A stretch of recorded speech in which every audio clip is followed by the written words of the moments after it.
I can't afford it. As frustrating as that is, we've all been there. We've had phone calls with these leads, we've created content, we've had DM conversations, and what do we end up with is that dreaded I can't afford it.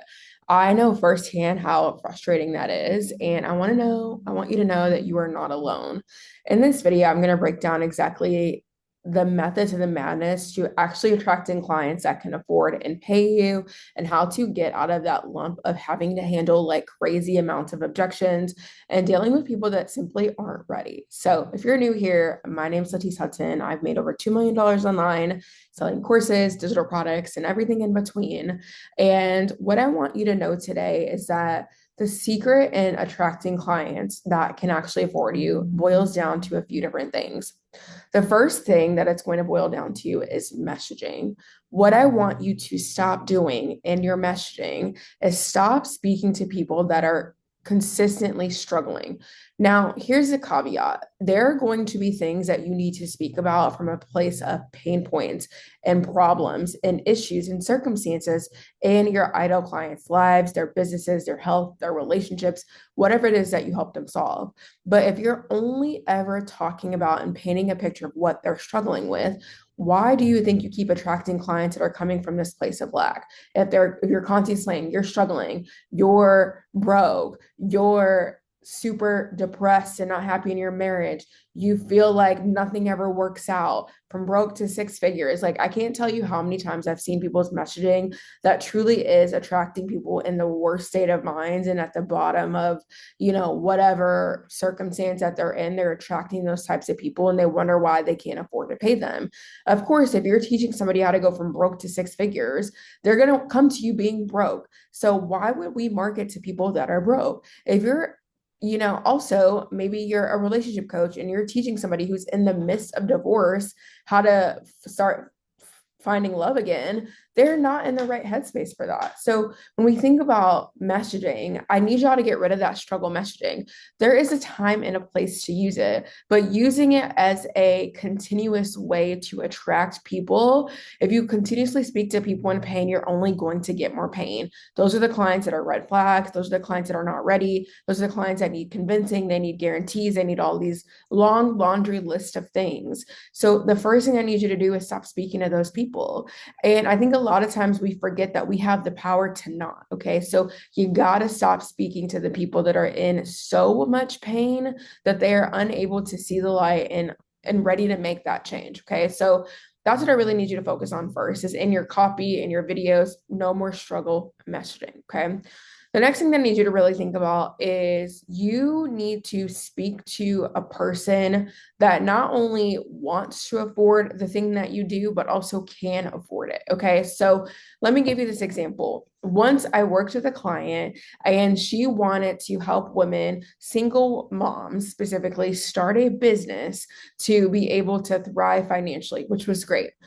The issue with that was and she's primarily, and we just have to look at the honest truth, you guys. People, you can get your panties in a bunch if you want, but I'm here to educate and help you and show you the way. What I need you to understand, and what I explained to that client, is that specific demographic of single moms, specifically, who are like maybe newly single or single moms who are either relying on their previous partners or previous spouses, right? She was really using language like that. I was like, that demographic, if we're only speaking to a demographic of single moms, especially in the US where inflation is high as hell and we don't even, it's crazier over here right now. If you are only speaking to a population of people that historically are underpaid and underserved, this is not to say that you can't help them, but helping them trying to sell an $8,500 offer is more than likely going to be an uphill battle more than a downriver float. Okay. So we have to also think about who we're actually serving. This is not to say that you can't serve single moms, right? I have plenty of friends that are single moms that are crushing it and killing it. But to isolate your whole business and your whole brand, right, on only focusing on single moms, in my opinion, based off the research and the data, wasn't the smartest move. So we pivoted. We pivoted to not just saying single moms. we pivoted to speaking to corporate professional moms because this woman specifically was selling a business opportunity offer that was basically helping them start a business in her niche. Okay, so we had to get really clear on the idea that that market was going to be tougher to sell to, and you're going to be met with a lot more resistance that you're going to have to overcome in your content and your videos and your newsletters and your ads. There's just going to be more resistance. So we could take the resistance away by just simply not doing that. It doesn't take away the beauty of working with moms that are single and single moms, but we need to elevate the ideal client that we're speaking to. And of course, there are going to be single moms included, but we don't want to isolate a group of people, in my opinion, you guys, that historically are under or unable to typically afford things like that at that time. Okay. This isn't to say single moms can't afford, it's saying only speaking to that one sector of people is, in my opinion, essentially throttling your business. And we want to be mindful. And it's just a slight pivot. So speaking to moms that work in corporate, and there's a lot of single moms that work in corporate, right? But we want to speak to a population of people that can afford and want to afford. Okay. Another example is once I was helping a woman a few years ago, and she's a career coach, and she was hell bent on selling like a $5,000 offer to college. She wanted to help college students specifically find careers after college. And I was like, girl, I hate to break it to you, but a new college student, for the most part, because I was one 10 years ago now, freshly graduated college student, I did not have $5,000 to spend on a program. Right. I didn't. I maybe had $100 or $47 or maybe $1,000, but I didn't have $5,000 because I wasn't at the level of consciousness to invest at that level. So a lot of times we are just robbing ourselves of joy and ourselves of, a consistent range of income because we're trying to work with a group of people that are just not ready and able to afford. Okay. So that's the second thing I need you guys to, when you're structuring your offers, it's not saying that your offer has to completely change. Like this woman, this client, I just said, hey, how about we just work with young professionals that have college degrees that are ready to step into leadership roles, that are ready to land a six-figure career. So the offer in itself, the skills and the knowledge that she was teaching didn't change. We simply changed the ideal client. Okay. So if you're consistently getting people that can't afford it, those first two things are probably one or two of the major issues that are happening inside of your business. And like that's a messaging issue that you can fix. Okay. And an offer attraction issue. The next thing that I want to talk about as far as making sure that you're speaking to people that not only can afford it, want to afford it, and are willing and ready to take the next step to do the thing that you help them with and pay 5, 10, 20 plus $1,000 is speaking to the next level problem. Okay. If we speak to an ideal client specifically, right? And if we're using that struggle language, we're speaking in those terms, what we're not doing is speaking to their next level problem. And one of these examples, when I think about speaking to a next level problem, really starts with identifying logically what's going to happen next. And one of the best examples, like real life scenarios I can give you as far as like why prices go up in the ways that they do is right? It's speaking to a person that wants a level of access, because when we think about specifically, and I'll give you guys two examples. The first scenario, I'll give you the first example I was going to give you, then I'll talk about access in a second. The first scenario is, why does college cost more than grade school or middle school or high school? Because you're learning a depth of knowledge, you're getting something in exchange, a college degree that, on paper, I don't even think you need a college degree these days. You don't. But on paper, what we've been told, the story we've been told is that having a college degree inherently, right, to society makes you more valuable, which I don't agree with. But the way society has trained us up in the way that we can go, right? You're paying for prestige and access by going to a college, whether it's a state college or a private college. Okay. So that comes with a price tag. It's also about perception as value. When we think about luxury vehicles, right? The luxury, right? When it comes to selling a vehicle, the luxury, the perception is value, and that's personal brand, that's all those beautiful things. But even furthermore, it comes with access that everybody doesn't get to have. So when we think about solving next level problems, If somebody wants to fly, let's say first class, they're able to get off the plane quicker, they get on the plane quicker, they're getting their food quicker, they're in bigger, more comfortable seats. That's a level of access and prestige that not everybody, even in business and coach, gets to have. So, of course, that's going to cost more. So, when we think about selling our offers and selling our products, what's the next level problem that you can solve? Sure, you could solve the problem of I help women lose weight, but the next level problem is somebody that may be a little more established in their life is I help women, postpartum mothers lose their next 30 pounds so they can fit in their favorite red dress again, right? And be intimate with their partner again. Like those are real level, next level problems that maybe in college they were able to lose that stubborn 15, that freshman 15, but now that they've had a baby, they're married, they want to feel confident and sexy again in their skin, they want to love what they see in the mirror. That's a pressing problem. That's a painful problem. And it's also a problem that they're ready to solve right now. It's a right now problem. You cannot convince somebody to solve a problem that's not ready to convince, that's not ready to solve it. You can't, right? And I use this really extreme example. I'm almost nervous to share it, but I think I'm valid in sharing it because it's my own experience. And I don't know if you guys know my full story, but I was adopted at like 5 months old. My biological parents are drug addicts. Okay. So that's really sad and it is what it is. But I struggled for a long time and I worked through a lot in therapy, but I struggled for a really long time understanding how parents, and this is me in my teen years and early college years, adolescent years, just trying to understand. I struggled to understand, and now I understand. But for many years, I didn't understand why my parents that took the time to make me, and I'm the baby of my biological siblings. I'm the baby of multiple children. I was like, I don't understand why you guys would continue to lay down and have kids. And I'm 18, 19 trying to understand this because I was really going through like an identity thing.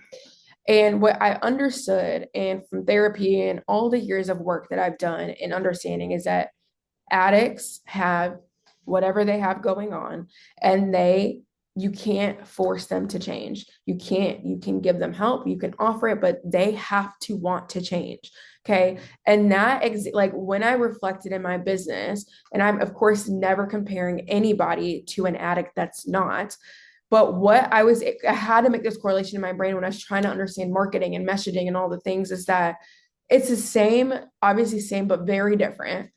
You cannot force anybody on this planet to change, period. And I think I was so broken by that for so long because little Latisse, as I was in my healing journey, I just wanted to fix it. And I wanted to, not, I already had my parents, was very happy and grateful and all the things. And, most ways with my adopted family, but I also just was like, I just didn't understand. What I realized is that I am one human and I don't have the power to change or fix or push or pull somebody into change, right? Especially as a child with my biological parents when I was dealing with all that. So I say all this to say, again, I'm not comparing anybody to anything like that. Because it's my personal experience. And what I realized in life, period, you cannot change anybody. You cannot convince, you cannot push, you cannot force. So I wrap this all to say that regardless of the conversations that you have or the content that you put out or the aesthetics that you have or the brand that you have, if somebody's not ready to change their habits, their ways, their circumstances, their situations, and they're stuck in that mindset, they have to be ready and willing to seek answers, to find help and get the support that they need. You cannot pull yourself down to pull other people up. And I see that happening so often, right? I see that happening so often in this space and in life, and especially women pulling themselves down to bring up men, pulling themselves down to help out their family, pulling themselves down, giving every shirt off their back to make sure everybody else is okay, but you're not actually okay. And what I need you guys to understand, and relating this back to our businesses specifically, we can't convince people. And I think we have to let go of that Captain Save a Ho complex. We have to. We cannot. And when I let this go a few years ago, everything changed in my business. I don't sit here and handle objections. I don't force people. I don't get upset if people ghost me. I'm not petty about it. It is what it is. I know, and I have so much certainty in my way, in my life, and the way that I do things, that I know that like I've already got the result that the people that are coming to me are looking for, especially because it's like you clicked on my ad, you DM'd me, right? So I'm already so assured. So I make content for my current clients to remind them, A, why they made an investment and why they're here. But I also make content for that future say, for that next level, for that next problem I'm never going to have to solve. So sometimes it feels really deep. Sometimes it feels really like, oh my gosh, I can't grasp my head around that. But I know because I'm serving the people that are 2, 3, 4, 5 steps behind me. I know I know what's coming up for you. I know you're going to hit a burnout wall. I know you're going to feel like you're handling objections. I know you're going to have personal issues in your relationships that are going to like because you're making so much more money than your partner. I literally know because I've been through all of it. So when I make my content, I'm speaking to the current clients that I already have, and I'm speaking to the next level problems they're going to experience. A, that helps with retention, that keeps them coming back ethically. And it also shows people in my audience like, hey, I see you, I hear you, I was you, but also I got out of it. So I'm going to show you the other side. I'm not going to spend all this time in your pain because that's not going to solve anything. So what I can say about all of this, if you are spending so much time, right, trying to solve past problems and not focusing on future problems, that is why you're attracting people that are broke and can't afford you, right? And that's why it's inconsistent. You're getting some people that can because they're running away from pain, but you're leaving out the other people that are running towards pleasure. Okay. So pain point marketing is important. You got to speak to those problems, but you have to present yourself as this current solution and the next best solution because your people want to see themselves in you. That's why everybody's harping on this year. And I'm going to make a video soon about it. Personal brand, right?